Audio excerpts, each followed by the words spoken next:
সুপ্রিয় দর্শক, আমি আফজাল হোসেন স্বাগত জানাচ্ছি সম্পাদকীয়তে। জাতীয় নির্বাচন নিয়ে অন্তর্বর্তীকালীন সরকারের মনোভাব স্পষ্ট নয় বিএনপির কাছে। 16 এপ্রিল প্রধান উপদেষ্টার কাছে রোডম্যাপ চাইবে দলটি। ডিসেম্বরের মধ্যে বিএনপি নির্বাচন চাওয়াকে ভালোভাবে নিচ্ছে না অনেক রাজনৈতিক দল। স্বরাষ্ট্র উপদেষ্টা বলছেন, সাধারণ মানুষ চায় এই সরকার আরও 5 বছর থাকুক। এছাড়া বিপ্লবোত্তর পরিবর্তিত রাজনৈতিক পরিস্থিতি কতটুকু পাল্টেছে তা নিয়েও বিতর্ক রয়েছে। রাজনীতিবিদদের আচরণ কি বদলেছে এ নিয়েও রয়েছে আলোচনা। নির্বাচনে বিভিন্ন দলের অবস্থান কেমন হবে তা নিয়েও চলছে নানা সমীকরণ। এসব নিয়ে আমাদের আজকের সম্পাদকীয় সরকারের মেয়াদ বিতর্ক এই নিয়ে আলোচনার জন্য স্টুডিওতে উপস্থিত আছেন মনিরা শারমিন, যুগ্ম আহ্বায়ক জাতীয় নাগরিক পার্টি, এবং ABM মোশাররফ হোসেন, প্রশিক্ষণ বিষয়ক সম্পাদক বিএনপি। দর্শক, আপনারাও এই আলোচনায় অংশ নিতে পারেন। এই জন্য আপনাদের ফোন করতে হবে টেলিভিশনে দেখানো নম্বরে, এছাড়া ফেসবুকের মাধ্যমেও আপনাদের মন্তব্য পাঠাতে পারেন। আলোচনার শুরুতেই জানিয়ে দেবো এখনকার প্রধান শিরোনামগুলো। স্লোগানে উত্তাল রাজপথ। গাজায় গণহত্যার প্রতিবাদে দেশজুড়ে বিএনপির বিক্ষোভ। মুসলিম বিশ্বের ভূমিকা নিয়ে প্রশ্ন নেতাদের। প্রতিষ্ঠানে হামলা বন্ধের আহ্বান। প্লট দুর্নীতির মামলায় হাসিনা পুতুলের বিরুদ্ধে গ্রেফতারি পরোয়ানা। তালিকায় সাবেক গণপূর্ত প্রতিমন্ত্রী সহ মন্ত্রণালয় ও রাজুকের 16 কর্মকর্তা।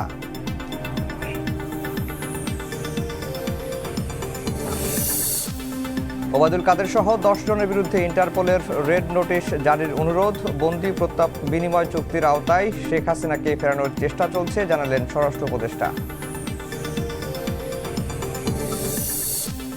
বাড়তি শুল্ক 90 দিন স্থগিত করায় যুক্তরাষ্ট্রের সঙ্গে আলোচনার সুযোগ পাবে বাংলাদেশ। ভারত ট্রান্সশিপমেন্ট বাতিল করলেও সমস্যা হবে না, দাবি বাণিজ্য উপদেষ্টার।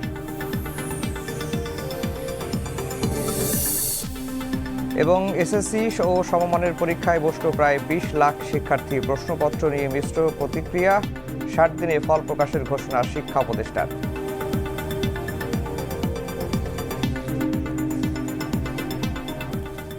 দর্শক, শিরোনাম শুনছিলেন। আমরা আজকের আলোচনার বিষয় দিয়েছি সরকারের মেয়াদ বিতর্ক। মোশাররফ ভাই, আপনাকে দিয়ে আলোচনা শুরু করি। এই যে অন্তর্বর্তীকালীন সরকারের প্রধান উপদেষ্টা ডক্টর মোহাম্মদ ইউনূস শুরু থেকেই কিন্তু বলে আসছেন যে রাজনৈতিক দলগুলো যদি স্বল্প সংস্কার চায় তাহলে ডিসেম্বরে নির্বাচন, আর দীর্ঘমেয়াদী চাইলে জুনে নির্বাচন। মাঝে একবার তিনি মার্চের কথাও বলেছিলেন। তো এখন পর্যন্ত রাজনৈতিক দলের সংস্কার নিয়ে যে মনোভাব, তাতে বোঝা যাচ্ছে যে তারা যৌক্তিক একটি সংস্কার চায়, একবারে দীর্ঘমেয়াদী সংস্কারও তারা চাচ্ছে না। সে অনুযায়ী ডিসেম্বরে নির্বাচন হওয়ার কথা। এরপরেও বিএনপি নির্বাচনের জন্য এত অস্থির হয়ে গেল কেন? ধন্যবাদ আপনাকে আফজল ভাই, ধন্যবাদ আমার সহ আলোচক এবং সময় টিভির দর্শক। আমরা অস্থির হয়ে গেছি, এর ব্যাখ্যাটা কি? বিএনপি একটি রাজনৈতিক দল। দীর্ঘদিন বাংলাদেশের মানুষ ভোটের অধিকার থেকে বঞ্চিত। বিশেষ করে গত শেখ হাসিনার আমলে 3টি নির্বাচনে মানুষ ভোট দেওয়ার কোনো সুযোগই পায়নি। শুধু জাতীয় নির্বাচন না, আপনি স্থানীয় সরকার নির্বাচন থেকে যত নির্বাচন, কোনো নির্বাচনে ভোট বাংলাদেশ থেকে নিরুদ্দেশ হয়ে গেছে। তো সুতরাং আমরা মনে করি জনগণের ভোটাধিকার ফিরিয়ে দেওয়া বিএনপি একটি বৃহত্তর রাজনৈতিক দল হিসাবে আমাদের একটি অন্যতম একটি দায়িত্ব বলে আমরা মনে করি। পাশাপাশি আপনি দেখবেন এই সরকারটির নাম কি? অন্তর্বর্তীকালীন সরকার। এখন আপনি যে কথাটি আপনার উপস্থাপনায় শিরোনামে বলেছেন, যে সংবাদ শিরোনামে, যে এক উপদেষ্টা বলেছে 5 বছর আমরা থাকতে চাই। না, উপদেষ্টা 5 বছর থাকতে চাই এটা বলেননি, জনগণ বলছে তাদেরকে যে আপনারা 5 বছর থাকেন। এই যে চাই, এটার মাপকাঠিটা কি? আপনি 5 বছর, 3 বছর, তারপর আরো কিছু প্রশ্ন আমরা করি সব সময়। এই যে মাননীয় প্রধান উপদেষ্টা বলছে স্বল্প সংস্কার আর দীর্ঘ সংস্কার। তা আমরা তো বারবার বলেছি আপনি একটা রোড ম্যাপ দেন, আপনি একটা শিডিউল দেন যে আপনি কি করতে চান, সংস্কারের জন্য আপনি কখন কি করতে চান। কিন্তু আপনি দীর্ঘ 8 মাস অতিবাহিত হচ্ছে। আপনি কি এ সম্পর্কে সুনির্দিষ্ট কোনো বক্তব্য সরকারের পক্ষ থেকে বা প্রধান উপদেষ্টার কাছ থেকে পেয়েছেন? উনি একটি কথা বলেছে যে স্বল্প হলে ডিসেম্বর আর দীর্ঘ হলে জুন।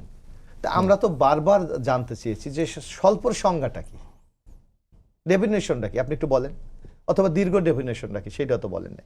অন্যদিকে আপনি যদি দেখেন যে 6টি সংস্কার কমিশন হয়েছে বা একটা ঐক্যমত তৈরি হয়েছে, সেখানে দেখবেন আমরা দেখলাম যে দীর্ঘ 8 মাস অতিবাহিত হয়েছে, কিন্তু তাদের অগ্রগতি কতটুকু আপনি দেখেন। একটা ধীর গতি তাদের কর্মকাণ্ডের মধ্যে আমরা লক্ষ্য করছি। আরেকটা দেখেন, এটা একটা দেশের আগামী দিন দেশটা কি পরিচালনা হবে, এটা নীতি নির্ধারিত সিদ্ধান্ত। এটা কিন্তু আপনার ছেলে খেলা না যে আমি বিশেষ পরীক্ষা দিলাম টিক চিহ্ন দিয়ে আমি পাস না কোনটা কোনটা না, এটা আমি গড় পূরণ করে আসলাম, আমি 100-র মধ্যে 90 পেলাম, আমি পাস করে গেলাম। ইট ইজ নট, এটা হলো দেশ পরিচালনার বিষয়। আপনাকে আমার দেশ কীভাবে পরিচালিত হবে, আমি কিভাবে সবার সাথে সমন্বয় করে আগামী দেশটাকে এগিয়ে যাবো, সেই বিষয়। এখন আপনি দেখলাম যে একটা এই যে ঐক্যমতের মধ্যে একটা টিক চিহ্নের মধ্যে আপনার যা রাজনৈতিক দলগুলোকে নিয়ে গেলেন এক। আর আপনি দেখেন তাইলে আপনার দেরি হওয়ার দরকারটা কি? আপনি বলছেন যে মানে একটা দীর্ঘমেয়াদী একটা দরকার। আপনি অধিকাংশ রাজনৈতিক দল তারা কি মতামত চেয়েছে, তার মতামত কিন্তু দিয়ে দিয়েছে। এবং আমি দেখেছি আমার দলের পক্ষ থেকে যে প্রত্যেকটি বিষয় আমরা আলাদা আলাদা কিন্তু আবার প্রস্তাব দিয়েছি সংস্কারের। আপনি বলেন বিচার বিভাগ বলেন, পুলিশ সংস্কার বলেন, নির্বাচন কমিশন সংস্কার বলেন, দুর্নীতি বলেন, যে কমিশনগুলি হয়েছে প্রত্যেকটির ব্যাপারে কিন্তু আলাদা কি নোট পেপার আমরা তৈরি করে তাদেরকে সরবরাহ করেছি। তাহলে এবং অন্যান্য জামাতকে আমরা দেখেছি, বাম দলগুলি দেখেছি, সবাই কিন্তু সংস্কারের প্রস্তাবনা সরকারের কাছে ইতিমধ্যে হস্তান্তর করেছে। তাহলে আপনার টেবিলে তো সব কিছু আছে। আপনি এখন পারেন রাজনৈতিক দলগুলিকে আলোচনা করে বলতে পারেন যে আমরা এইটা চাচ্ছি, আপনার এই ক্ষেত্রে দ্বিমত আছে, এখানে কি হতে পারে। অথবা আপনি বলতে পারেন যে ঐক্যমত যেগুলি হয়ে গেছে, যদি আপনি স্বল্প বলেন যে আমার এই ঐক্যমত হয়ে গেছে, আমি এগুলি এখন বাস্তবায়ন করে আমি অ্যাকশনে যাব। কিন্তু আপনি সেই ধরনের কি খুব গতি আছে বলে আপনি কি মনে করেন? বরং আমরা নানা কথা এক এক সময় শুনি। কোন কোন উপদেষ্টার এখন দেখি আমরা কিছু খায়েশ জন্মাইছে, সে দীর্ঘদিন থাকতে চায়। এরকম একটা বক্তব্য আপনি লক্ষ্য করবেন, কারো কারো বক্তব্য এই ধরনের আছে। তারপর আপনি দেখেন এখানে আরেকটি যে বড় বিতর্ক আছে, এখানে একজন নাগরিক পার্টির একজন লোক আছে। এখানে এই সরকার একটা নিরপেক্ষ সরকার, নিউট্রাল সরকার, তাদের কাছ থেকে আমরা একটা নিউট্রাল রোল আমরা প্লে করি। কিন্তু অনেক উপদেষ্টা কিন্তু ইতিমধ্যে তার সেই নিউট্রালিটি হারিয়ে ফেলেছে। তারা কাউকে সমর্থন করে এই ধরনের কিছু, তাদের আচরণ বলেন, তাদের কর্মকাণ্ড বলেন, দৃষ্টিভঙ্গিতে সেটা প্রকাশ পাচ্ছে। তাহলে আমার যে মূল স্পিরিট, যে এই গভর্নমেন্টের কাছ থেকে আমি এটা নিরপেক্ষ ভূমিকা আশা করবো, নিরপেক্ষ রোল আমি প্লে চাইবো, কিন্তু সেই ক্ষেত্রে কি তাদের সেই ভূমিকাটা আছে? যার জন্য কিন্তু আজ নানা মতে নানা প্রশ্ন দেখা দিচ্ছে। কোনো কোনো মহল দিয়ে তারা এমন একটা ন্যারেটিভ তৈরি করতে চাচ্ছে যে এদেরকে দীর্ঘদিন দরকার। ঠিক শেখ হাসিনার দিকে আমরা কিছুটা লক্ষ্য করছি। হাসিনা, আপনি মনে আছে শেষ দিকে যে অনেকে বলতে চেয়েছিল যে who is the next, Sheikh Hasina দেশ চলবে না। এখন কি ডক্টর ইউনূস সাহেবের নেতৃত্বে দেশ চলছে না? বরং অনেক ক্ষেত্রে দেখি আমরা বিভিন্ন ক্ষেত্রে সূচক অনেক বেটার গত গভর্নমেন্টের চেয়ে। তাইলে অর্থাৎ কারোর জন্য কি দেশ বসে থাকবে? নো, বসে থাকবে না। কিন্তু আপনাকে জন সেন্টিমেন্টটাকে আপনি ধারণ করতে হবে। যে কথা আমরা বিএনপি কি চাই, আজকে এই বাংলাদেশে কিন্তু নানা সংকট আছে। আজকে আমার অর্থনৈতিক সংকট প্রকট, কারণ আপনার এখানে নাগরিক কমিটি আছে, এদের তো মূল সংগঠন বৈষম্য বিরোধী ছাত্র আন্দোলন। তাদের কি মূল দাবিটা কি ছিল? কর্মসংস্থান। যে বিসিএস এর মতো পরীক্ষা কোঠার কারণে মেধাবীরা চান্স পাচ্ছে না, সেখানে কর্মসংস্থান আমি সৃষ্টি চাই। 8 মাসে কি আপনি কর্মসংস্থান করার মতো এমন কোনো উদ্যোগ নিয়েছেন? হ্যাঁ, আপনার পক্ষে সম্ভব না, কারণ অর্থনৈতিক নানা সংকট, ব্যাংকগুলিতে তারল্য সংকট, সরকার বিনিয়োগ করতে পারছে না, ইন্ডাস্ট্রি হচ্ছে না। আপনার যদি বিনিয়োগ না হয়, আপনার যদি কর্মসংস্থান সৃষ্টির আপনার পদ্ধতি না হয়, তাহলে আপনি কিভাবে চাকরির ব্যবস্থা করবেন? আপনি সেখানেও পাচ্ছেন। এক, আপনার আইন শৃঙ্খলার অবনতি, আপনার যে কেউ যে আপনার এখানে বিনিয়োগ করবে সেই গ্যারান্টিও আপনি পাচ্ছেন। আরেকটি আপনি জিনিস লক্ষ্য করবেন, আমরা লক্ষ্য করছি যে যারা আমাদের এখানে বিভিন্ন বিনিয়োগের জন্য আসে, তারা একটা কথা কিন্তু বলে যে আমরা ইলেকটেড গভর্নমেন্ট ছাড়া কিন্তু আমরা তো কাজ করব না। এই যে সংকটগুলো মোকাবেলা করার জন্য একটা ইলেকটেড গভর্নমেন্ট দরকার, যার মাধ্যমে আগামী দিনে এই সংকট থেকে বাংলাদেশকে আমরা উদ্ধার করতে পারি। জি, মনিরা শারমিন, এই সরকারের মেয়াদ কতদিন হওয়া উচিত, বা এনসিপি তাদের অবস্থানটা কি? সাধারণ জনগণ চাচ্ছে এই সরকার দীর্ঘদিন থাকুক, যেটি আজকে স্বরাষ্ট্র উপদেষ্টা বললেন। এনসিপিও কি তাদের সঙ্গে একমত কিনা, বা আপনাদের অবস্থানটা কি? এই সরকারের মেয়াদ আসলে কতদিন থাকা উচিত? ধন্যবাদ আপনাকে, আর আমার সহ আলোচক ওনাকেও শুভেচ্ছা, এবং যারা দেখছেন তাদের সকলকে শুভেচ্ছা। দেখুন, আসলে আজকে স্বরাষ্ট্র উপদেষ্টা যে কথাটি বলেছেন যে মানুষ চায় আরো 5 বছরের জন্য এই সরকারকে চায়, আমাদের এনসিপির পক্ষ থেকে আসলে এই ধরনের কোনো মানে আমাদের কোনো অভিপ্রায় বা আমাদের কোনো মতামত এই বিষয়ে নেই যে আমরা চাই 5 বছর।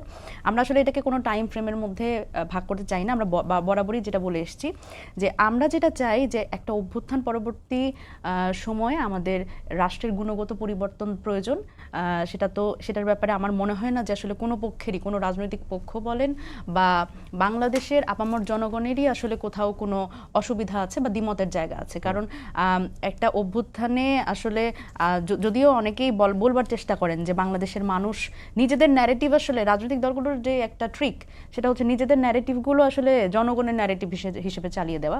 সেক্ষেত্রে আমরা যারা আসলে অভ্যুত্থানে যারা আমরা যদি বলি যে বৈষম্য বিরোধী ছাত্র আন্দোলন অথবা এর পরবর্তীতে জাতীয় নাগরিক কমিটি, আমরা যেটা ভাবি সেটা হচ্ছে, দেখেন এই অভ্যুত্থানের মধ্যে দিয়ে আমরা কোন মেসেজটা পেয়েছি, যে এই অভ্যুত্থানে এত মানুষের সম্পৃক্ততা, মানে আসলে তো সবাই আসলে একটা সুন্দর রাষ্ট্র ব্যবস্থা দেখতে চায় যেখানে একটা মানে দুর্নীতি থাকবে না, তারপরে পুলিশের মতো কাজ করবে, যেখানে মানুষ গেলে সহায়তা পাবে, প্রত্যেকটা প্রতিষ্ঠান যেখানে আসলে আমি যদি বলি প্রথমে এই যে কোটা সংস্কার বা কোটার ব্যাপারে যে আন্দোলনটা প্রথম থেকে শুরু হয়েছিল, সেখানে যে ভাই বললেন যে এমপ্লয়মেন্টের কথা, যেখানে আসলে এই প্রসেসটাতেও আসলে এই দীর্ঘসূত্রিতা থাকবে না এবং সেটাও নিরপেক্ষ একটা জায়গা থেকে কাজ করবে। সুতরাং আমরা গত 16 বছর ধরে যেই সংকটের মধ্যে দিয়ে গেছি, সেই সংকটটা এরকম যে কোনো প্রতিষ্ঠানই কাজ করছিল না এবং এতে করে সবচেয়ে বেশি ক্ষতিগ্রস্ত হচ্ছিল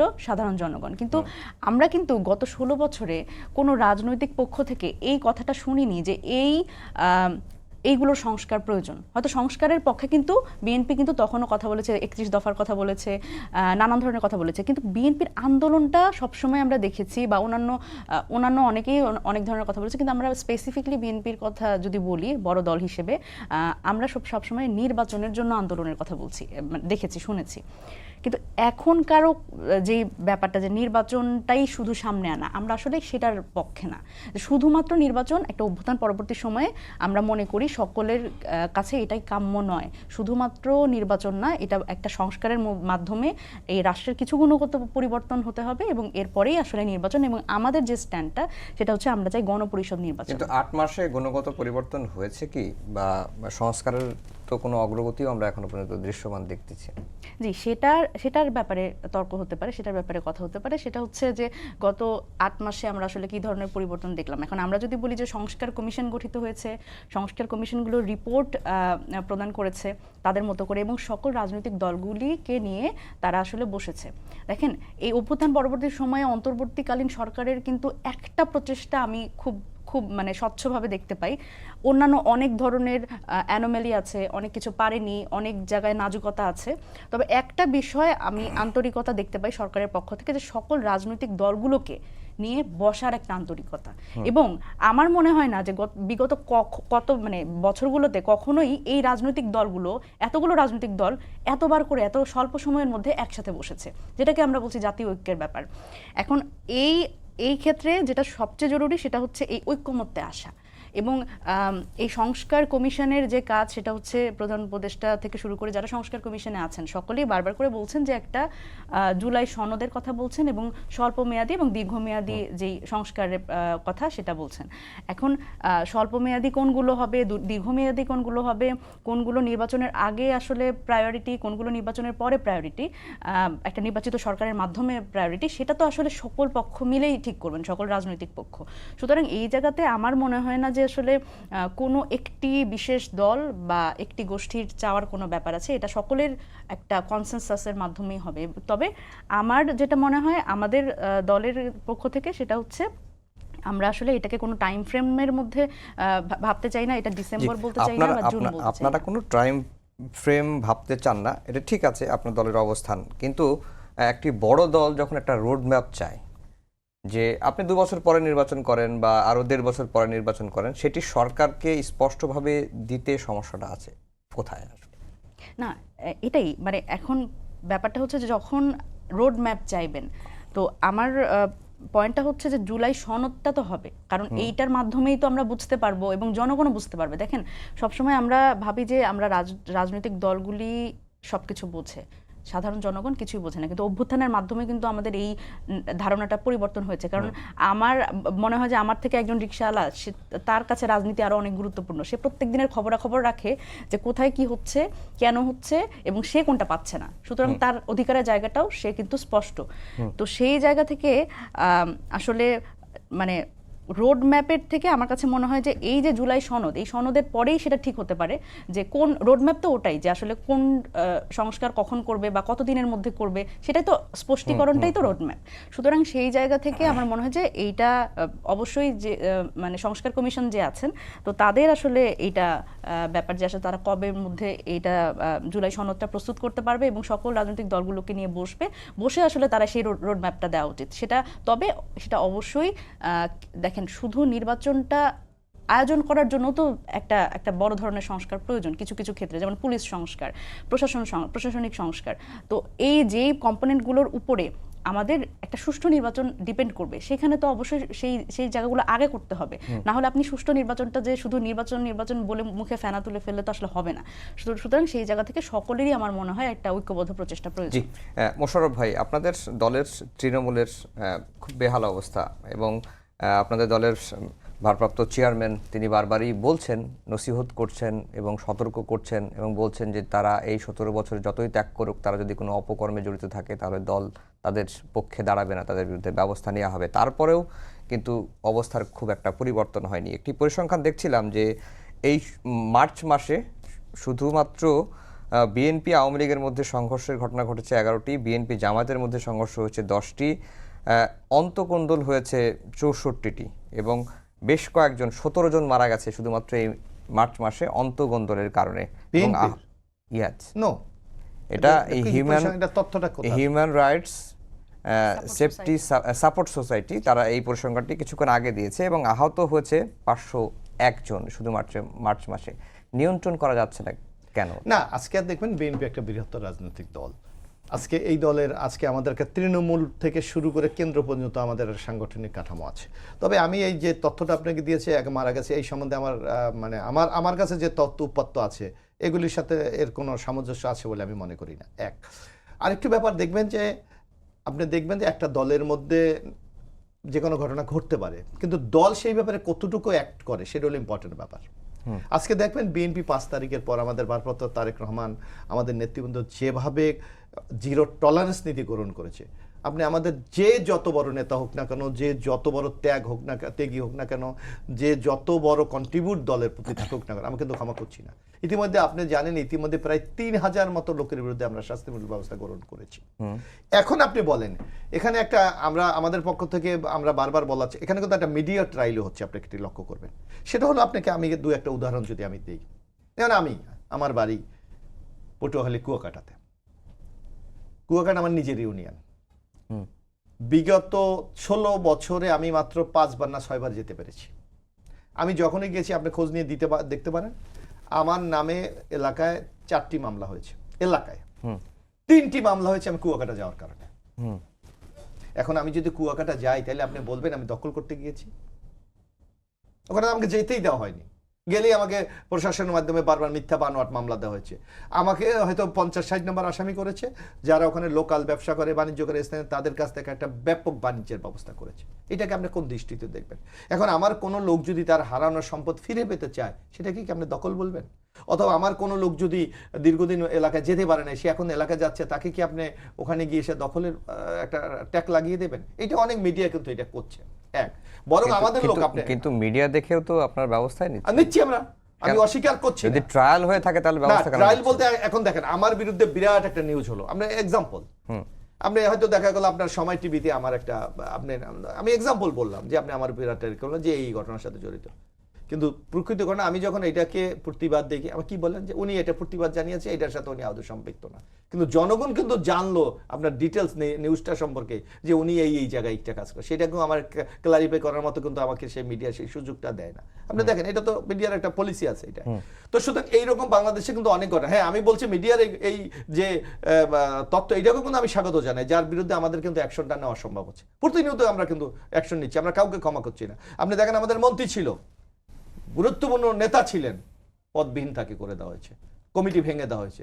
সুতরাং আমরা জিরো টলারেন্স এই নীতি গ্রহণ করি। সুতরাং আমাদের শৃঙ্খলা আছে। কিন্তু আপনি এত বড় দল, দীর্ঘদিন আওয়ামী লীগের টর্চারে নিয়ে, যেমন আপনি মনে করেন আমার নামে এই সরকার, আমি 4 বার জেলে গিয়েছি, 4 বারের মধ্যে 3 বার হলো আমার নামে কোনো মামলাই ছিল না, মামলা দিয়ে আমাকে একটা পেন্ডিং মামলা আমাকে গ্রেপ্তার দেখিয়েছে। এখন আমাকে আপনি অপরাধী বলবেন? তো এই ধরনের অসংখ্য ঘটনা আছে। আমি দু একটা ঘটনা আমাদেরকে বলি। আমাদের নেতা আমির খসরু মাহমুদ চৌধুরী, উনি আমেরিকাতে, ওনার বিরুদ্ধে মামলা দেয়, হাতির জেল নাকি। না, এগুলো তো আমরা জানি, আমরা নিজেও দেখেছি। সামগ্রিক বিষয় যদি আপনি বিবেচনায় এনে বিএনপির প্রতি যদি আপনি মূল্যায়নটা করেন, আমার মানে একটা রিয়াল জাস্টিস হবে। আদারওয়াইজ আমাদের উপর একটা মানে মিডিয়া ট্রায়াল হয়ে যায়, এটা অনেক। আচ্ছা, সেটা না বাদ দিলাম, কিন্তু আপনাদের বেশ কয়েকজন সিনিয়র নেতা যেভাবে কথা বলছেন, নানা রকম কথাবার্তাগুলো আসছে এবং সেটি তো জনগণ ভালোভাবে নিচ্ছে না। তাদের ক্ষেত্রে তো কোনো ধরনের ব্যবস্থাও দেখি নাই বা কোনো সতর্কও দেখি নাই, কোনো কিছুই তো দেখি না।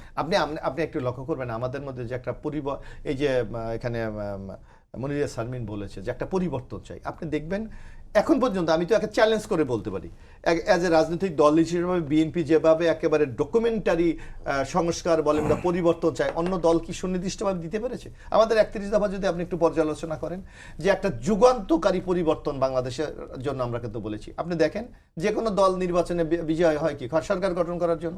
আমরা কি বলেছি? আমাদেরকে যদি এককভাবেও জনগণ আমাদের পক্ষে রায় দেয়, আমরা এককভাবে দলীয় সরকার করবো না, আমরা একটা ন্যাশনাল গভর্নমেন্ট করবো। আপনি দেখেন যে কোনো লোক ক্ষমতায় আসলে কিন্তু ক্ষমতার মোহ তাকে পেয়ে বসে। আমরা স্পষ্ট বলেছি 2 বারের বেশি কেউ প্রধানমন্ত্রী হতে পারবে না, 2 বার। আপনি দেখেন বাংলাদেশে যেটা শেখ হাসিনার কালে যে সংকটগুলি তৈরি হয়েছে দলীয় সরকারের অধীনে নির্বাচন, আমরা স্পষ্ট বলেছি 2 বারের বেশি প্রধানমন্ত্রী হতে পারবে না, কিন্তু মাঝখানে একবার গ্যাপ না, এবারে বলা হচ্ছে টোটালি 2 বার। আমাদের আপনি যদি আমাদের 31 দফা পেপারটা পড়েন, সেখানে পরপর 2 বার ছিল, কিন্তু এখন আমরা কিন্তু স্পষ্ট ভাষায় বলেছি মোট 2 বার। 2 বার বেশি কত এক। তারপর আপনি দেখেন আমাদের শেখ হাসিনার আমলে সবচেয়ে বড় সংকটটা ছিল কি? একটা দলীয় সরকারের অধীনে নির্বাচন। আমরা সেখানে বলেছি আমরা আগামী দিনে একটি নিরপেক্ষ সরকার বলেন তত্ত্বাবধায়ক ইন্টারিম গভর্নমেন্টের আদালত সকল নির্বাচন হবে। আরেকটা কি ছিল যে স্থানীয় সরকার, যেটা বাংলাদেশের সবচেয়ে একটা আনন্দ উৎসবের মাধ্যমে নির্বাচন, সেখানে দলীয় মার্কা প্রবর্তন করে কিন্তু নির্বাচন ব্যবস্থাকে ধ্বংস করে দিয়েছে। আমরা বলেছি লোকাল গভর্নমেন্টে কোনো মার্কা হবে না। এক, আপনি দেখেন আমাদের সংসদগুলিকে বলা হচ্ছে রাবার স্ট্যাম্প, যে ক্ষমতাসীন দল যেভাবে ব্যবহার করে সেভাবে সংসদ চলে। আমরা এর জন্য মূল প্রতিবন্ধক বলছে আর্টিকেল 70। আমরা স্পষ্ট ভাষায় বলেছি আর্টিকেল 70 আমরা অ্যামেন্ডমেন্ট চাই, যে কোনো দলের বিরুদ্ধে যে কোনো সমালোচনা করতে স্টেট শুধু 4টা বিষয় ছাড়া। একটা হলো আমাদের সরকার যাতে পতন না হয়, সরকারের আস্থা বিল, মানে এই তারপর হলো আপনার বাজেট, তারপর হলো আপনার যে কোনো অ্যামেন্ডমেন্ট এবং রাষ্ট্রীয় নিরাপত্তা। এছাড়া সংসদে আপনি যে কোনো বিষয়ে প্রকাশ্যে আলোচনা করতে পারবেন। তো এই যে তারপর আপনি দেখবেন বাংলাদেশে দেখা যাচ্ছে যে আমাদের দেশের যে সিস্টেম এবং আমাদের দেশের মানুষের যে মনোজগতের একটা আমরা সিদ্ধান্ত দেখি, সেটা হলো দলের বাইরে কিন্তু মানুষ ভোট দেয় না, যে কোনো দল। আমরা সেখানে বলেছি নো, এটাকে একটা স্বৈরতন্ত্র তৈরি হয়, যার কারণে আমরা একটা আপার হাউস তৈরি করার আমরা প্রস্তাবনা করেছি, যে সমাজের নানা শ্রেণী যারা কন্ট্রিবিউট করে তাদেরকে দিয়ে যাতে আপার হাউস করে এই একটা স্বৈরতান্ত্রিক ব্যবস্থাকে যেন একটা প্রোটেকশন দেওয়া যায়। তো এইগুলিকে আপনি কি একটা পরিবর্তন বলবেন না? তারপর অন্যান্য ক্ষেত্র আপনি দেখবেন যে নানা ক্ষেত্রে আজকে আমরা বিচার বিভাগ বলেন, আজকে নির্বাচন কমিশন বলেন, এই যে এটা ইম্পর্টেন্ট ব্যাপার। আপনি দেখবেন নির্বাচন কমিশন ক্ষেত্রে আমাদের দেশের কি সংকটটা আছে। আমাদের দেশের নির্বাচন একটি অবাধ সুস্থ নিরপেক্ষ নির্বাচন করার জন্য কিন্তু যে কোনো আইন কিন্তু স্টিল আছে, কিন্তু সে আইন প্রয়োগ না করলে এর বিরুদ্ধে কি ব্যবস্থা নেওয়া হচ্ছে, এর কোনো সুনির্দিষ্ট কোনো ব্যাখ্যা আছে? আমরা স্পষ্ট ভাষায় বলেছি যদি কোনো নির্বাচন কমিশনে যারা দায়িত্বপ্রাপ্ত তারা যদি ব্যর্থ হয় অথবা তাদের কার্যক্রমে যদি তারা কোথাও পক্ষপাতিত্ব করে বা নির্বাচন ব্যবস্থাকে তারা প্রশ্নবিদ্ধ করে, তাদের বিরুদ্ধে সুনির্দিষ্ট ব্যবস্থা গ্রহণ করতে হবে। এইগুলির মাধ্যমে আমি মনে করি আগামী দিনে আপনাদের যে সংস্কার বলে আমরা একটা চিৎকার করি, কিন্তু কোনো জায়গা থেকে আপনি সুনির্দিষ্ট সংস্কার করা, আমরা কি দেখি দেশের নাম পরিবর্তন করতে হবে। আমরা দেখি গণপরিষদ, হোয়াই গণপরিষদ, কেন এখন গণপরিষদ হবে? বাংলাদেশ কি ব্যর্থ রাষ্ট্র হয়ে গেছে? অথবা বাংলাদেশ কি ভেঙে চুরমার হয়ে গেছে, যেমন নতুনভাবে তৈরি করতে হবে? স্টিল যদি এই আমাদের মনিরা শারমিনরা যদি মনে করত যে বাংলাদেশ এই কনস্টিটিউশনে চলে না, ওকে, আমরা বিশ্বাস করি এটা মোস্ট ইম্পর্টেন্ট সময় ছিল 5 তারিখ। আপনি এই সময়টা স্থগিত করে আপনি একটা জাতীয় সরকার বলেন বিপ্লবী সরকার করতেন, নো, আপনি তো সেটা করেন নাই। বরং আপনার ক্ষমতার ভাগ নেওয়ার জন্য আপনার এই আন্দোলনরত 3 জনকে দিয়ে আপনি একটা উপদেষ্টা তৈরি করে সরকারে চলে গেছেন। তো সুতরাং আপনি এখন যদি বলেন আমার গণপরিষদ করতে হবে, এটা আপনার টোটাল স্পিরিট, আপনার বিশ্বাসের সাথে তো সাংঘর্ষিক, এটা তো মেনে নেওয়া এই মুহূর্তে যায় না। জি, মনিরা শারমিন, আপনারা একটা গণঅভ্যুত্থান করেছেন এবং একজন স্বৈরাচারী শাসককে হটিয়েছেন। আপনাদের প্রতি মানুষের আবেগ আছে, ভালোবাসা আছে এবং আন্তরিকতা আছে। এই 8 মাসে আবেগ ভালোবাসার অনেক ক্ষেত্রে আমরা ঘাটতি বা দোলাচল দেখতে পাচ্ছি, এটা কেন? আপনারা পর্যালোচনা করেছেন কিনা, বা আপনি কি মনে করেন যে আপনাদের প্রতি মানুষের আবেগ ভালোবাসা আগের মতোই আছে? না দেখুন, স্বাভাবিকভাবেই আমাদের এই অভ্যুত্থান পরবর্তী সময়ে আমরা নানান ধরনের বাস্তবতার মধ্যে দিয়ে গেছি। কারণ প্রথমে এটা ছিল শুধুমাত্র বৈষম্য বিরোধী ছাত্র আন্দোলনের একটা ব্যানার, এবং এরপরে আমরা একটু গুছিয়ে আসার চেষ্টা করেছি এবং শেষ পর্যন্ত এখন জাতীয় নাগরিক পার্টি হিসেবে আমাদের আত্মপ্রকাশ। তো সেই জায়গা থেকে দেখেন, এখানে আসলে শুধুমাত্র ছাত্র, যারা একদম ছাত্র আন্দোলন থেকে উঠে আসা নেতৃত্বও আছে, এবং একেবারে আমি যদি বলি যে আমাদের সময় যারা হচ্ছে 2018 সাল থেকে যারা আসলে ছাত্র রাজনীতির সাথে যুক্ত এবং নানান ধরনের অ্যাক্টিভিজমের সাথে যুক্ত, তো তারাও এখানে আছেন। তো সুতরাং এই জায়গা থেকে যেহেতু নেতৃত্ব অনেক ক্ষেত্রে এটা বাস্তবতা, সেটা হচ্ছে অনেক ক্ষেত্রে অনেক ধরনের কাজকর্ম হয়তো হয়ে গেছে বা ইম্যাচিউরিটি ছিল, তো সেই জায়গা থেকে আমরা এক্সপেক্ট করি গঠনমূলক সমালোচনা অবশ্যই। আর আমরা তো আসলে সমালোচনাগুলোকে খুব স্বাভাবিকভাবে নিই, কারণ এই কথা না বলতে পারাই তো গত 16-17 বছরের একটা সবচেয়ে বড় কনস্ট্রেন্ট। আমরা এটা বলতে পারিনি, আপনিও এমন অনেক প্রশ্ন করতে পারেননি যেটা এখন করতে পারছেন। সুতরাং এগুলো আমরা খুবই স্বাভাবিকভাবে নেই এবং আমরা ওয়েলকাম জানাই। আমরা গতকালকে যেরকম ছিলাম, আমাদের যদি সমালোচনা করে কেউ, আমরা শিখছি প্রত্যেকদিন, এবং আমরা একদিনের পরে মানে পরের দিন আসলে আমরা নিজেদের চেষ্টা করছি যে আরো কতভাবে আসলে ঠিক করা যায়। এবং সেই জায়গা থেকে আসলে আমরাও চাই যে আসলে যারা অন্যান্য রাজনৈতিক দল আছে তাদের থেকেও শিখতে চাই, আমরা প্রতিনিয়ত শিখছি।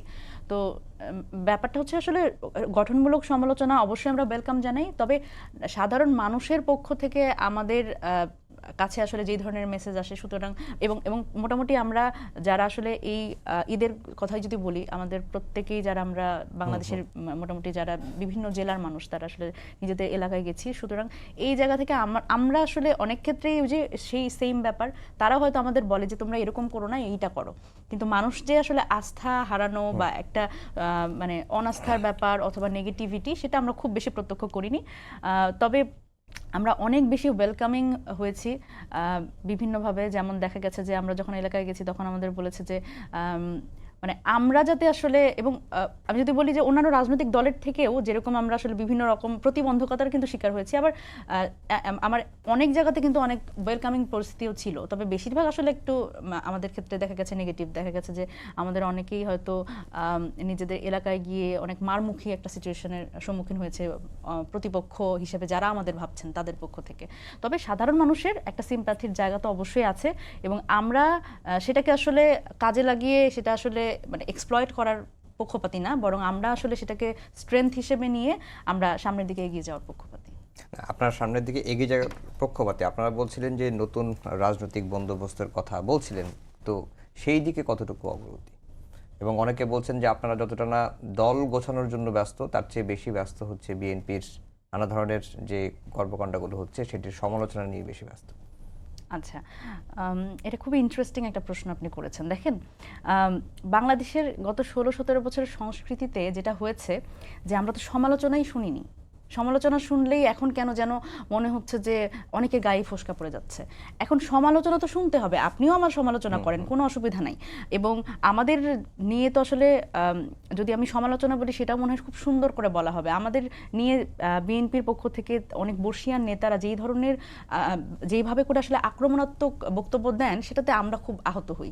যে প্রথমত অভ্যুত্থান পরবর্তী সময়ে আমরা আসলে এই কারেজটা দেখিয়েছি যে একটা রাজনৈতিক দল হিসেবে আত্মপ্রকাশ করা, এটা কিন্তু যথেষ্ট আমাদের জন্য কিন্তু গুছিয়ে আসলে এই পর্যন্ত আনা এত স্বল্প সময়ে, সেটা কিন্তু আমাদের জন্য অনেক বড় একটা ব্যাপার ছিল। সেক্ষেত্রে আমরা এক্সপেক্ট করেছিলাম যে বাংলাদেশে অভ্যুত্থান পরবর্তী সময়ে রাজনৈতিক সংস্কৃতিরও কিন্তু একটা পরিবর্তন হবে, এবং সেটা অন্য যে বড় দলগুলো, আমরা বারবার করে বলছি যে আমরা চাই বিএনপির, যে আপনি একটু আগে বলছিলেন যে 17 জন, এই শুধু মার্চ মাসে যে রিপোর্টের কথা বলছিলেন, শুধু মার্চ মাসেই হচ্ছে 17 জন নিহত। এবং আজকের একটা খবর যেটা খুবই মানে খুবই মর্মাহত হলাম, সেটা হচ্ছে আমার বাড়ি নওগাঁ, তো রাজশাহীতে ছুরিকাঘাতে আহত সেই রিকশাওয়ালা, তার কিন্তু মৃত্যু হয়েছে, এবং সেটা হচ্ছে বিএনপির 2 গ্রুপের সংঘর্ষে। মিরসরাইয়ে 144 ধারা দিয়েও আসলে 2 গ্রুপের মারামারি বন্ধ করা যায়নি। এই বিষয়গুলো কিন্তু আমাদের খুব আহত করে। আমরা আসলে বাংলাদেশে এই ধরনের রাজনৈতিক সংস্কৃতি আর চাই না। আমরা চাই আসলে সব রাজনৈতিক দলগুলোর মধ্যে সেই সংস্কারটা আসুক। আমরা তো শুধু নানান ধরনের বাইরের সংস্কারের কথা বলছি এবং কেউ কেউ শুধু নির্বাচনের কথা বলছে। আমরা চাই আসলে এই যে আমাদের সমালোচনার কথা বলছেন, আমরা চাই আমাদের সমালোচনা করে আমাদের মধ্যেও সংস্কারপন্থী একটা বিষয় আনা, এবং অন্যান্য রাজনৈতিক দল তারাও আসলে বুঝুক যে তাদের নিজেদের মধ্যেও আসলে সংস্কার আনতে হবে। সুতরাং এই জায়গাতে আসলে আমাদের সকলের মনে হয় কাজ করা জায়গা বিএনপি আছে। যে বলছে তারা এত বড় একটা সংগঠন বা বিভিন্ন জেলায় সব জায়গায় ইউনিয়ন থেকে শুরু করে সব পর্যায়ে কমিটি আছে, এত বড় সংগঠনের এত নেতা কর্মী সমর্থক রয়েছে, তাদের নিয়ন্ত্রণ করা খুব কঠিন, কিন্তু তারা বলছেন তারা দলীয়ভাবে ব্যবস্থা নিচ্ছেন। এখন আমি যদি বলি যে মনিরা শারমিন, আপনি বিএনপির একজন বড় নেত্রী ধরেন, আপনি কিভাবে নিয়ন্ত্রণ করতেন এগুলো? প্রথমত আমার মনে হয় যে যারা আসলে দায়িত্বশীল পজিশনে আছেন, আমি যদি আসলে ওনাদের সেই পজিশনগুলোতে থাকতাম, আমি কখনোই এমন কোনো বক্তব্য দিতাম না যেটাতে আসলে তাদের চাঁদাবাজি, মাইকিং করে চাঁদাবাজি, নিজেদের মধ্যে এই আন্তঃকোন্দল, এগুলো আসলে কোনোভাবে আশকারা পায় এবং কোনোভাবে এটাকে আমি জাস্টিফাই করার প্রচেষ্টাতেই যেতাম না। এবং এখানে যে দেখেন যে এই যে আমরা শুনছি এখন যে অনেক অনেক বড় বড় নেতাই বলছেন যে নেতা কর্মীদের আসলে হারানো সম্পদ ফিরে পাওয়াকে আমরা আসলে দখলদারিত্ব বলবো কিনা। দেখেন এই কথাটা তো আসলে ওইটারই কিন্তু একটা পরিচায়ক যে আসলে অনেক নেতিবাচক ব্যাপার, অনেক চাঁদাবাজি, অনেক দখলদারিত্ব কিন্তু এটাতে জাস্টিফাইড হয়ে যায়। এবং আমরা তো এটাও বলতে শুনেছি বড় বড় দায়িত্বশীল জায়গা থেকে যে আসলে চাঁদাবাজিও সিস্টেমে করতে হয়। সুতরাং আমরা আসলে এই ধরনের সংস্কৃতি আর বাংলাদেশে চাই না। আমরা আসলে এই চাঁদাবাজি বাদ দিয়ে আসলে কিভাবে করে এই মানে বাংলাদেশটাকে অন্য একটা সুন্দর একটা দিকে নিয়ে যাওয়া যায় এবং সংস্কারের মাধ্যমে সেটা, তো আমরা সেটাই আসলে চাই এবং সকল রাজনৈতিক দলের কিন্তু সেক্ষেত্রে সদিচ্ছা থাকতে হবে। জি, মোশাররফ ভাই, আপনারা এই এনসিপিকে প্রতিপক্ষ ভাবছেন এবং তাই মনিরা শারমিন যেটি বললেন যে ঈদের সময় প্রায় আমরা দেখলাম যে 41টি সংসদীয় এলাকায় বা 41 জন নেতা তারা গণসংযোগ করেছেন, ঈদের শুভেচ্ছা বিনিময় বা ঈদ কাটিয়েছেন এলাকাতে, এবং বিভিন্ন জায়গায় প্রতিপক্ষ বলতে হয়তো আপনাদেরকেই বুঝিয়েছেন যে আপনাদের বাধারও সম্মুখীন হয়েছেন। না, আমার কাছে এটা মনে, আপনি দেখবেন যে আমরা যখন এনসিপি আত্মপ্রকাশ ঘটে আমাদেরকে আমন্ত্রণ জানিয়েছে, আমাদের নেতারা কিন্তু সেখানে গিয়েছে, আমরা তাদেরকে শুভ কামনা জানাই। কারণ আপনি জানেন আমাদের দলের মূল স্পিরিটটা আপনাকে দেখতে হবে। বিএনপির কিন্তু জন্মই হয়েছিল একটা বহুদলীয় গণতন্ত্রের জন্য। আজকে বাংলাদেশের যে বহুদলীয় গণতন্ত্র, আজকে যে শারমিনরা যে আজকে যে নতুন দল আত্মপ্রকাশ ঘটেছে, আমি মনে করি এটা বিএনপিরই একটি অবদান। কারণ আপনি দেখেন বাকশালের দিকে যদি আপনি তাকান, সব দল ব্যান করে দিয়ে এক দল করেছিল বাংলাদেশ, বাকশাল, কিন্তু জিয়া রহমান আমাদের প্রতিষ্ঠাতা রাষ্ট্র জিয়া রহমান এসে কিন্তু বহুদলীয় গণতন্ত্র প্রবর্তন করেছিলেন। আজকে কিন্তু সেই ধারাটা অব্যাহত আছে। বাংলাদেশে দেখেন মোর দ্যান 50-র উপরে এখন কিন্তু নিবন্ধনকৃত দল, এর বাইরেও দল আছে এক। তো সুতরাং আমরা কোনো দলের আমাদের প্রতিপক্ষ আমরা ভাবি, কারণ আমরা মনে করি আমাদের মূল শক্তিটা হলো জনগণ। জনগণ যদি আমাদেরকে রায় দেয়, আমরা নির্বাচনের কথা কেন বলি?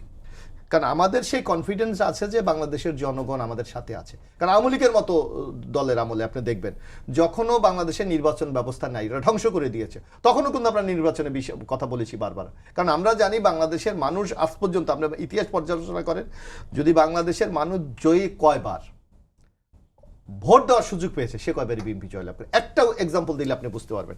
আমি জানি না 91-এ আপনার বয়স কত ছিল, আমার স্পষ্ট মনে আছে 91-এ আমি ঢাকা ইউনিভার্সিটির স্টুডেন্ট। তখন এমন একটা বাংলাদেশের অবস্থা যে আওয়ামী লীগ মনে এক সরকার গঠন করে ফেলছে, এবং 1991 সালে নির্বাচন হয়েছিল 27 ফেব্রুয়ারি। আপনাকে আমি দেখি, আপনার তো আর্কাইভ আছে, আপনাদের সংগ্রহশালা আছে, আপনি দেখেন 24 ফেব্রুয়ারি, 25 ফেব্রুয়ারি, 26 ফেব্রুয়ারি আপনি পত্রিকাগুলি দেখেন যে শেখ হাসিনার নেতৃত্বে আওয়ামী লীগের মন্ত্রী সভা। মানে দেশের এমন একটা আবহাওয়া, এমন একটা অবস্থা, আমরাও ভেবেছিলাম হয়তো আওয়ামী লীগ ক্ষমতায় চলে যাবে, কিন্তু বিচারপতি শাহাবুদ্দিন আহমেদ একটি অবাধ, সুস্থ, নিরপেক্ষ নির্বাচন করেছিলেন, সেখানে কিন্তু বিএনপি জয়লাভ করেছিল। সুতরাং আমরা মনে করি আমাদের শক্তি জনগণ। এনসিপি আমাদের প্রতিপক্ষ আমরা ভাবি না, আমরা মনে করি আমাদের গণতান্ত্রিক এই যুদ্ধে সে আমাদের সহযোদ্ধা। সুতরাং আগামী দিনে যদি জনগণ তাদেরকে ম্যান্ডেট দেয়, ওয়েলকাম, আমরা স্বাগত জানাবো। কারণ আপনার স্পষ্ট মনে আছে আমাদের নেত্রী বেগম খালেদা জিয়া, আমরা প্রথম কিন্তু কেয়ারটেকার সিস্টেমের বিরোধিতা করেছি, কিন্তু পরবর্তীতে 15 ফেব্রুয়ারি নির্বাচনের পর আমরা সারা রাত্র সংসদ চালিয়ে সেই তত্ত্বাবধায়ক বিল পাশ করে পরের দিন কিন্তু আমরা রাজপথে গিয়ে নেমেছি। এবং সেই 1996 সালে আপনি দেখবেন বাংলাদেশের ইতিহাস না, বিশ্বের ইতিহাসে বৃহত্তর বিরোধী দলীয় মর্যাদা 116 সিটে আমরা জয়লাভ করেছিলাম। সুতরাং আমরা কাউকে প্রতিপক্ষ মনে করি না, আমরা মনে করি জনগণই হলো সর্বময় ক্ষমতার অধিকারী। জনগণ যদি আমাদের পক্ষে থাকে, এনসিপি বলেন, জামাত বলেন, অন্য দল বলেন, কাউকে আমরা প্রতিপক্ষ মনে করি না। বরং আমরা মনে করি সবার অংশগ্রহণের মাধ্যমে যে গণতন্ত্রের যে শত ফুল ফুটতে দাও, সেই ফুল যদি ফোটে, জনগণের ইচ্ছা কোন ফুলের গ্রান সে নেবে, সেইটাই আমি মনে করি গণতন্ত্রের সবচেয়ে বড় স্বীকৃতি বা সৌন্দর্য। কিন্তু কিন্তু আপনি শতফুল ফোটার কথা বলছেন, তাদেরকে ওয়েলকাম করছেন, কিন্তু কিন্তু আমরা তো এর বিপরীত চিত্র মাঠে না, এটা আপনি মনে হচ্ছে এক এক লোকাল, এক একটা এলাকা, এক একটা পরিবেশ আছে, একটা কালচার আছে, এক একটা ধরেন একটা। যেমন আমি ওনাদের একজনের নাম আমি বলে তাকে বলতে পারি না, সে আমাকে যেমন দেখলাম সে টিভিতে এখন ওপেন দেখাচ্ছে ইউটিউবে, মানে অমুক নেতার নাম ধরে বলছে, ওই তোমার বাবাই আমাকে কিছু করতে পারে না, তোমরা কি করবা। এই ধরনের বক্তব্য তো উস্কানিমূলক। এইগুলি থেকে তো আমাদেরকে বেরিয়ে আসতে হবে। আপনি এক পক্ষকে বলবেন আপনি যে সে প্রতিবন্ধকতা তৈরি করছে, আপনি কতটুকু করছেন সেইটাও তো দেখতে হবে। আপনি একদিকে বলতেছেন আমি নতুন বন্দোবস্ত চাই, তো ঠিক আগের মতো আপনি দেখেন আমাদের দলে আপনি দেখেন এক সময় কিন্তু এই মহড়াইটা ছিল, আমরা তো কিন্তু আনুষ্ঠানিকভাবে বন্ধ, এবং অনেক নেতার বিরুদ্ধে শাস্তিমূলক ব্যবস্থা গ্রহণ করেছে। তাই আমরা তো নতুন একটা কালচারে যাচ্ছি। তাহলে আপনি এখন এনসিপি তো নতুন, সে তারা বলছে নতুন বন্দোবস্ত দেবে, তারাও তো হাজার মানে শত শত গাড়ি নিয়ে যাচ্ছে, তারাও তো মহড়া দিচ্ছে। তাহলে এইটাকে আপনি কোন পরিবর্তন বলবেন, আপনি কোন নতুন বন্দোবস্ত বলবেন? তা আগের সেই বন্দোবস্তই তো তারা হাঁটছে। সুতরাং আগে আমার নিজেকে চেঞ্জ করতে হবে, পরে অন্যকে আপনি উপদেশ দেবেন। আমার মানে সেইটাই সবচেয়ে বুদ্ধিমানের কাজ। জি, মনিরা শারমিন, আমার হাতে 1 মিনিট সময় আছে। এই আপনারা আগের সেই বন্দোবস্ততেই হাঁটছেন। আচ্ছা, দেখেন, আমার মনে হয় যে এনসিপির উপরে সকলেরই অনেক ভরসা, এবং আমরা যে নতুন রাজনৈতিক বন্দোবস্তের কথা বলছি সেটা হচ্ছে আমরা আসলে করছিও। কিন্তু দেখেন, এই নতুন রাজনৈতিক বন্দোবস্তের কথা যেহেতু আমরা বলেছি, সুতরাং আমাদের দায়ভার বেশি। তবে আমার মনে হচ্ছে যে অন্যান্য দল তারা নিজেদের আসলে সেই ট্রেডিশনাল কাজকর্ম চালিয়ে শুধু নতুন বন্দোবস্তটা আসলে আমাদের ঘাড়েই দিচ্ছে। তারা কিন্তু এই নতুন বন্দোবস্ত, যদিও ওনারা বলছেন যে নতুন বন্দোবস্তের পক্ষে, ওনারা নানান ধরনের সংস্কারের পক্ষে, তবে নিজেদের আসলে ওই জায়গাতে একটা ভালো অবস্থান রেখে যে না আমরা পুরাতন বন্দোবস্ত করব, আমরা একই ধরনের চাঁদাবাজি করব, শোডাউনের রাজনীতি করব, আমাদের পোস্টারের রাজনীতি করব, কিন্তু ওইটা করে আমাদের আসলে উপরে বেশি আসলে রাজনীতি আপনারাও করছেন, সেটাও আমরা দেখতে পাচ্ছি। এখন পুরাতন রাজনৈতিক বন্দোবস্ত যদি এখন সংস্কারের দিকে সবাই না যায়, শুধুমাত্র এনসিপির ঘাড়ে তো নিশ্চয়ই দায়টা না। এটাই আর কি। সবাইকেই ধন্যবাদ জানিয়ে শেষ করছি আমাদের আজকের সম্পাদকীয়। আগামীকাল আবারও দেখা হবে রাত 10টায়। দেখার আমন্ত্রণ রইল। শুভরাত্রি।